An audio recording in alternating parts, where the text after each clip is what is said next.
The air in the Belgian village of Holtzheim on that afternoon of January 29, 1945, was not merely cold. It was a physical weight, a biting, sub-zero presence that froze the breath in one's lungs and turned the blood sluggish. The silence that hung over the farmhouse was deceptive, a fragile veneer over the chaos of a world at war. At 2:47 p.m., First Sergeant Leonard Funk rounded the corner of a snow-dusted brick wall, his boots crunching softly on the ice, expecting to see the mundane routine of prisoner management. He was coming to check on his guards, to ensure the captured Germans were secured, and perhaps to find a moment of respite in the brutal slog of the Ardennes counteroffensive. Instead, he stepped directly into a nightmare that defied all tactical logic. The scene that greeted him was so surreal, so violently inverted from reality, that it took his battle-hardened mind a fraction of a second to process the impossibility of it. There were not just a handful of prisoners. There were nearly 90 men in field gray, a sea of enemy soldiers that seemed to have materialized out of the blizzard itself. And they were not surrendering. The dynamic had shifted with catastrophic speed. The 4 American paratroopers Funk had left as sentries were now on their knees in the snow, their hands clasped behind their heads, stripped of their dignity and their rifles. The German prisoners, emboldened by a patrol that had infiltrated the lines in white camouflage capes, were no longer captives. They were rearming. They were picking up Mausers and MP40s from the pile where they had been discarded, the metallic clatter of bolts racking, echoing in the courtyard.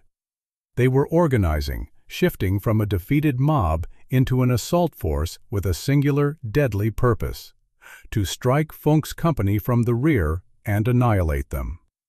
Standing at the head of this resurrected force was a German officer, his face flushed with the adrenaline of a desperate gamble that was paying off. He saw the American sergeant appear, a small man, barely 5 feet 5 inches, looking more like a clerk than a warrior, and he wasted no time. The officer lunged forward, closing the distance in 2 strides, and jammed the barrel of an MP40 submachine gun hard into Funk's stomach. The cold steel pressed against his gut, a tactile promise of immediate, violent death. The officer screamed a command in German, a guttural bark that demanded instant submission. Funk did not speak the language. He stood there, the wind whipping around the farmhouse, the barrel digging into his midsection, and looked at the tableau of disaster. 90 armed enemies, 4 disarmed friends, 1 American sergeant with a weapon he wasn't supposed to be able to use in time. The mathematics of the situation were absolute. The probability of survival was 0. The German screamed again, louder this time, his eyes wide with the manic intensity of a man who knows he has turned the tables. Veins bulged in his neck, his face turning a dark apoplectic red. By every rule of warfare, by every instinct of self-preservation, this was the end. This was the moment where a soldier drops his weapon, raises his hands, and prays for mercy. Leonard Funk looked at the officer. He looked at the impossible odds. And then, from somewhere deep within the psyche of a man who had walked through the fires of hell for months, a reaction bubbled up that was completely, utterly insane. Leonard Funk started to laugh. To understand why a man would laugh in the face of his own execution, one must peel back the layers of the years that forged him. Leonard Alfred Funk, Jr. was not born a warrior. He was born into the smoke and grit of Braddock Township, Pennsylvania, in August 1916. It was a place where the sky was often stained by the soot of industry, a steel town lining the Monongahela River where men were defined by the hardness of their labor and the strength of their backs. Funk, however, was small. In a world of steel workers and heavy machinery, he was diminutive, unassuming. But the Great Depression, which ravaged the country during his formative years, taught him lessons that no physical stature could measure. It taught him resilience. It taught him that survival was not about size, but about endurance. By the time he graduated high school in 1934, he was already carrying the weight of an adult, caring for a younger brother, navigating an economy where hope was a scarce commodity. He learned to be quiet, to be competent, and to get the job done without fanfare. When the draft notice came in June 1941, the Army doctors likely looked at his 140-pound frame and stamped his file for clerical duty. They saw a typewriter operator. They had no idea they were looking at one of the most lethal combatants the United States Army would ever produce. Funk didn't want a desk. In a move that confused those who judged him by his size, he volunteered for the paratroopers. At that time, the concept of airborne warfare was still in its infancy, a radical and dangerous experiment. The idea of jumping out of a perfectly functioning aircraft to land behind enemy lines, surrounded and outgunned, sounded like madness to the average infantryman. The volunteers were a different breed, restless, aggressive, and perhaps a little unhinged. The training was designed to weed out the weak, a brutal regimen of physical conditioning that broke men daily. The runs were endless, the calisthenics punishing, the mental strain constant. Then came the jump towers, the gut-wrenching drop that tested one's nerve before they even stepped foot in a plane. Funk, the small man from the steel town, absorbed the punishment. He didn't break, he thrived. He found a home in the camaraderie of the shared hardship, earning his silver wings and a place in Company C, 1st Battalion, 508th Parachute Infantry Regiment. By the time the 508th shipped to England in late 1943 to join the legendary 82nd Airborne Division, the All-Americans, Funk was 27 years old. To the 19-year-old kids filling out the ranks, he was an old man.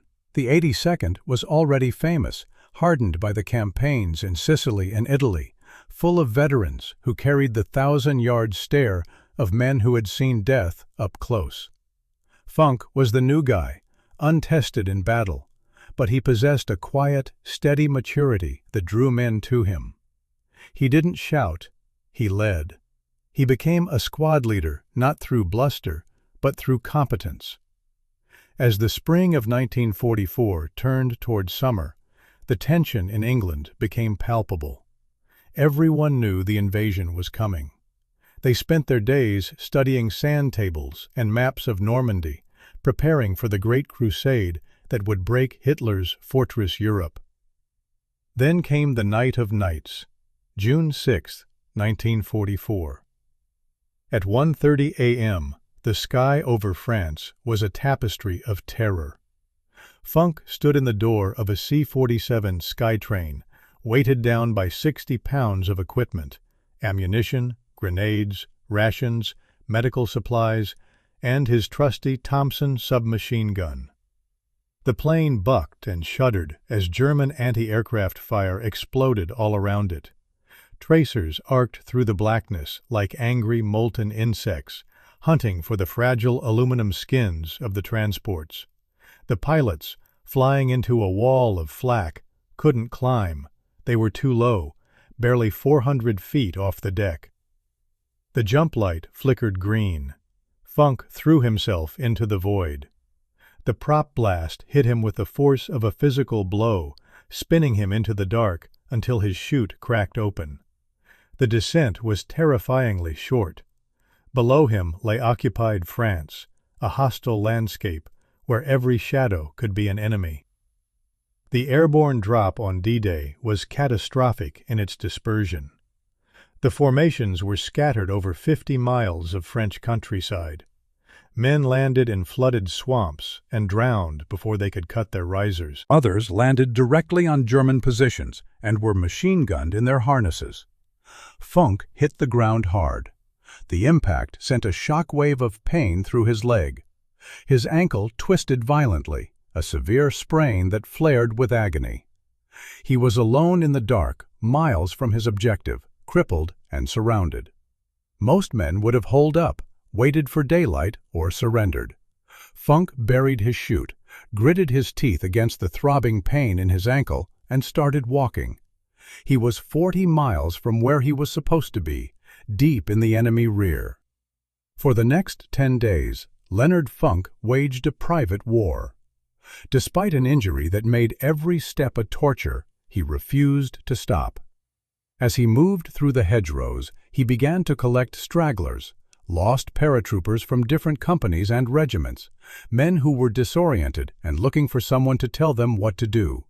Funk became their compass. He organized a ragtag band of 18 soldiers, molding them into a cohesive unit behind enemy lines. He didn't lead from the rear. Despite his ankle, he insisted on scouting ahead, limping point to ensure his men didn't walk into an ambush. They moved by night, ghosting through the German patrols, and fought when cornered. By the time they finally linked up with Allied forces on June 17th, Funk had brought every single one of them back alive, not a casualty among them. For this feat of leadership and endurance, he was awarded the Silver Star. But the war was far from over. September 1944 brought Operation Market Garden, Field Marshal Montgomery's audacious gamble to end the war by Christmas. The plan called for dropping 3 airborne divisions into the Netherlands to seize a series of bridges, creating a carpet over which British armor could roll into the industrial heart of Germany. It was the largest airborne operation in history, a sky filled with thousands of parachutes. Funk dropped again, this time into the chaotic fields near Nijmegen. The operation quickly unraveled. The British at Arnhem were cut off and destroyed. The roads were clogged, the resistance stiffer than intelligence had predicted. In the midst of this crumbling offensive, Funk found himself leading a 3-man patrol near a landing zone designated for gliders. The gliders were crucial. They carried the heavy equipment, the jeeps, the artillery, the reinforcements that the light infantry paratroopers desperately needed. But as Funk watched, he saw the gliders approaching a landing zone that was being raked by fire. 3 German 20mm flak cannons were dug in on the high ground, their barrels tracking the slow-moving, canvas-skinned aircraft. If those guns weren't silenced, the gliders would be shredded before they touched the grass. The German position was fortified, manned by approximately 20 soldiers who had excellent fields of fire. Standard military doctrine dictates a 3-to-1 advantage for an attacking force. Funk had 3 men. The odds were 7-to-1 against him. He didn't call for artillery. He didn't wait for backup. He signaled his 2 men and attacked. The ferocity of the assault was breathtaking. Funk led the charge directly into the teeth of the German defense, moving with a speed and aggression that overwhelmed the enemy. The sheer audacity of 3 men assaulting 20 confused the Germans just long enough. Funk and his team swept through the position, neutralizing the crews, silencing the guns, and killing or capturing the security detail. As the smoke cleared, the gliders landed safely behind them. For this action, Leonard Funk received the Distinguished Service Cross, the nation's 2nd highest award for valor. He was now one of the most decorated soldiers in the division, a man who seemed to possess a charmed life, or perhaps simply a total disregard for it. Then came the winter. The Allied advance stalled at the German border, and the armies settled in for the bitter cold of December 1944. Hitler, desperate to reverse the tide, launched his final major offensive through the Ardennes forest, the Battle of the Bulge. The German war machine, thought to be broken, roared back to life with terrifying strength. Panzer divisions smashed through the thin American lines, creating chaos and panic. The weather was atrocious. Blinding snowstorms grounding the Allied Air Force, and temperatures plunging so low that weapons froze and men lost toes to frostbite. In this frozen hellscape, news began to filter through the ranks that changed the nature of the war for men like Funk. On December 17th, near the town of Malmedy, an SS battle group had captured a convoy of American artillery observers. They herded the prisoners into a field, disarmed them, and then mowed them down with machine guns. It was cold-blooded murder, a violation of every soldier's code. When the story reached the 82nd Airborne, a hardness settled over the men. The unofficial truce, the idea that surrender was a safe option if overwhelmed, evaporated. The SS were not taking prisoners, they were executing them. Leonard Funk, hearing of the massacre, made a quiet pact with himself. He had survived the hedgerows of Normandy, the bridges of Holland, and the freezing foxholes of Belgium. He had seen friends die and enemies fall. But he would not be lined up in a field and shot like cattle. He would never surrender. No matter the odds, no matter the hopelessness of the situation, he would go down fighting. This was the mindset Leonard Funk carried with him as he walked toward that farmhouse in Holzheim on January 29th. He was exhausted, frozen, and battle-weary. His company was depleted, the ranks filled with clerks and cooks he had personally rounded up to fill the gaps left by the dead. He had just led them through a blizzard to take the village, clearing house after house in close-quarters combat. He believed the fight was over for the day. He believed the 80 prisoners in the courtyard were secure. But as he turned that corner and saw the white-caped Germans, the rifles being raised, and the officer rushing him with the MP-40, the pact he made after Malmedy clicked into place. The gun was in his stomach. The officer was screaming. The trap was sprung. But Leonard Funk wasn't looking at a hopeless situation. He was looking at a choice between certain execution and a glorious, chaotic, one-in-a-million shot at survival. And so, as the German officer screamed for his surrender, Leonard Funk threw his head back and began to laugh. The laugh was not a chuckle. It was a bizarre, disarming sound that cut through the tension of the freezing courtyard like shattered glass. To the German officer, whose finger was tightening on the trigger of his MP-40, the reaction was incomprehensible. He had expected fear. He had expected pleading. He had expected the American sergeant to drop to his knees in the snow alongside his men. Instead, Leonard Funk stood there, the barrel of a machine gun pressed into his gut, shaking with laughter. It was a moment of psychological dissonance so profound that it froze the German in place. For a split second, the officer's conditioning failed. The aggression drained from his face, replaced by a flicker of pure confusion. He screamed again, his voice cracking with the strain, demanding surrender, but the authority was wavering. He was no longer in control of the dynamic. The small American with the manic laugh had hijacked the moment. Funk's laughter was a smokescreen, a desperate improvisation born of instinct. Behind the facade of hysteria, his mind was operating with the cold precision of a diamond cutter. He knew the Thompson submachine gun slung over his right shoulder was his only way out. But he also knew that any sudden movement toward it would result in him being cut in half by a burst of 9mm rounds. He needed the German to believe that the movement was an act of compliance. Still chuckling, appearing almost delirious, Funk slowly began to shift his body. He reached for the weapon, not with the aggressive snap of a combat reload, but with the languid, defeated motion of a man preparing to hand over his arms. "I don't know what you want," he yelled, his voice carrying over the wind, feigning ignorance to buy another heartbeat of time. The German officer watched the hand move toward the gun and relaxed just a fraction. He saw what he wanted to see, a broken enemy preparing to disarm. It was the last mistake he would ever make. As Funk's hand closed around the pistol grip of the M1A1 Thompson, the pretense evaporated. The laughter stopped instantly, replaced by a mask of lethal intent. In one fluid, violent motion, a movement practiced 1,000 times in the mud of training camps and the fields of France, Funk whipped the Thompson down and around. He didn't aim. At this range, there was no need. He simply brought the muzzle into line with the German's torso and squeezed the trigger. The Thompson roared. It was a heavy, brutish weapon, firing .45 caliber slugs that hit with the force of a sledgehammer. The first burst caught the German officer square in the chest, lifting him off his feet and slamming him backward into the snow. He was dead before the sound of the shots even registered with the men standing behind him. Funk did not hesitate. He knew that the moment he fired, the clock started ticking on his own life. He was standing in the open, surrounded by nearly 90 enemies who were currently stunned but would recover in seconds. He held the trigger down, pivoting his hips to traverse the weapon across the crowd of gray uniforms. The Thompson chugged through its 30-round magazine in under 3 seconds, spraying a devastating arc of lead into the dense pack of German soldiers. Chaos erupted.